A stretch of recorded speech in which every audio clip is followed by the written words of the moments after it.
Sa inyo lahat, mga minamahal na kaibigan, mga anak, ngayon po ay Huwebes Santo.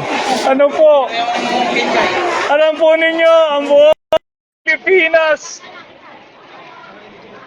ay nag-aalala sa pagpapakasakit, pagpapakahirap po ng ating Panginoong Jesucristo sa krus ng Kalbaryo para po sa ating kaligtasan, kapatawaran at buhay na walang hanggan. Bukas po ay Biyernes Santo. Ano po, napakahalaga po sa ating mga Pilipino ang pag-aalaala sa ating Panginoong Jesucristo. Ibinigay po niya ang kanyang buhay sa krus ng Kalbaryo upang tayo magkaroon ng kapatawaran, kaligtasan at buhay na walang hanggan. Mga minamahal na mga kaibigan, tanong ko po sa inyo, nakuha na po ba ninyo at naranasan ang mensahe po ng mahal na araw? Alam po ninyo, ang ating Panginoong Jesucristo ay nagpakasakit sa krus, nabayubay, namatay, upang hindi po tayo mapunta sa impyerno. Kasi po mayroong pangalawang buhay. Pag namatay po ang tao, dalawa lamang po ang pupuntahan, langit o impyerno.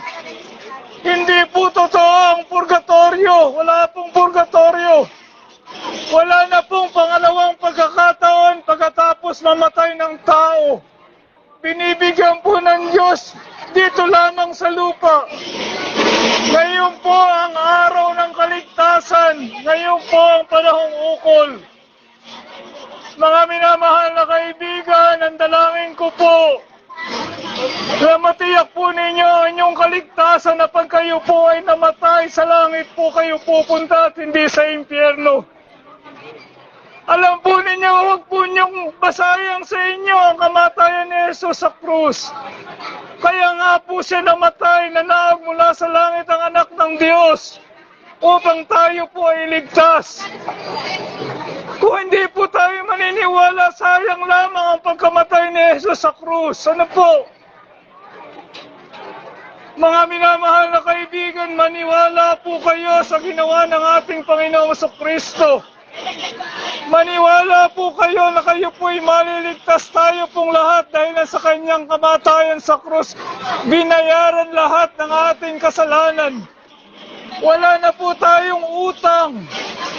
Bayad na po lahat ng ating kasalanan sa krus ng Kalbaryo. Huwag po nawang masayang ang kamatayan ni Jesus sa krus na hindi po tayo maniwala at hindi po tayo mapunta sa langit. Kaya po siya namatay. Minamahal ng mga kaibigan, kaya po namatay ang ating Panginoong Jesucristo sa krus upang magkaroon po tayo ng kapatawaran, kaligtasan at buhay na walang hanggan. Maniwala po kayo. Pag hindi po kayo naniwala sa impyerno po ang inyo pong tuloy. Sinasabi ko po ito sapagkat mahal ko po kayong lahat. Mga minamahal na kaibigan, noong sinabi po ng Panginoon sa ika-6 na wika, ang sabi po niya, naganap na. Tinapos po niya lahat ng ating para sa ating kaligtasan. Wala na pong kulang. Alam po ninyo, ang paggawa po ng mabuti hindi paraan para sa ating kaligtasan. Hindi po nakapagliligtas ang paggawa ng mabuti. Sapagkat lahat po tayo makasalanan at hindi tatanggapin ng Panginoon. Ang tinatanggap lamang po ng Diyos sa masalangit ang ginawa ni Jesus sa krus ng Kalbaryo. At pagkatapos po nating maligtas, ang bunga po noon ay mabubuting gawa sa ating mga buhay. Mga minamahal na kaibigan,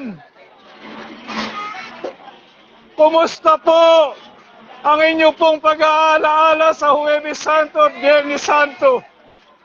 Nagdala po ba sa inyo ito ng kapatawaran, kaligtasan at buhay na walang hanggan?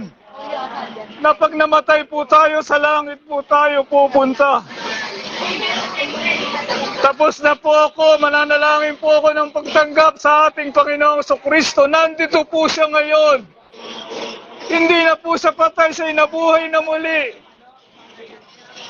Kumakatok po sa pintuan ng inyong puso. Ang sabi niya, sino man magbukas ako ipapasok at hahapong kasalo niya. Mga minamahal na kaibigan, mananalangin po ako ng panalangin ng pagtanggap kay Jesus. Tanggapin po ninyo siya. Pero hindi po siya namimilit. Kung gusto pong pumunta ng tao sa impyerno, babayaan po niya. Ang Diyos po natin ay Diyos ng pag-ibig at Diyos ng katarungan. Hindi po namimilit ang Panginoon, subalit nagsusumamo po siya. Natanggapin siya bilang Panginoon at tagapagligtas. Nawa po huwag lumipas ang Biyernes Santo na hindi po kayo naligtas. Huwag pong masayang sa inyo ang ginawa ni Jesus sa krus, ang pagpapakasakit, pagpapakahirap, pag-aalay ng kanyang dugo at buhay para sa ating kaligtasan. Mananalangin po ako ng panalangin ng pagtanggap. Sumunod po kayo. Alang-alang po sa inyo at sa inyong pamilya. Tayo po'y lumapit sa Panginoon. Nandito po siya. Panginoong Jesus, salamat po sa iyong pag-ibig sa akin. Alalahanin po namin ang iyong pagpapasakit sa Biyernes Santo na ibinigay mo ang iyong buhay para sa akin. Patawarin mo po ako sa lahat ng aking mga kasalanan. Pinagsisisihan ko po. At sa sandali pong ito, ako po'y naniniwala sa iyo, sumasampalataya. At inaanyayahan kita sa aking puso. Tinatanggap bilang aking Panginoon at sariling tagapagligtas. Amen. Mahabaging Diyos, pagpalain mo po ang lahat ng nandito. Maranasan po nila ang mensahe ng Biyernes Santo, ang kapatawaran, kaligtasan at buhay na walang hanggan. Dulot po ng aming Panginoong Jesucristo. Pagpalain mo po yung mga tabanggap, dadalhin mo po sa mga churches. Yung mga hindi pa sa kapanahunan magbuo ng kaligtasan. Ang makapangyarihang ebanghelyo ng aming Panginoong Jesus. Pahabagan mo po ang mga Plaridel. Pagpadala ka po ng revival sa Plaridel, Bulacan. Pagsisimula sa puso ng iyong mga anak sa mga churches.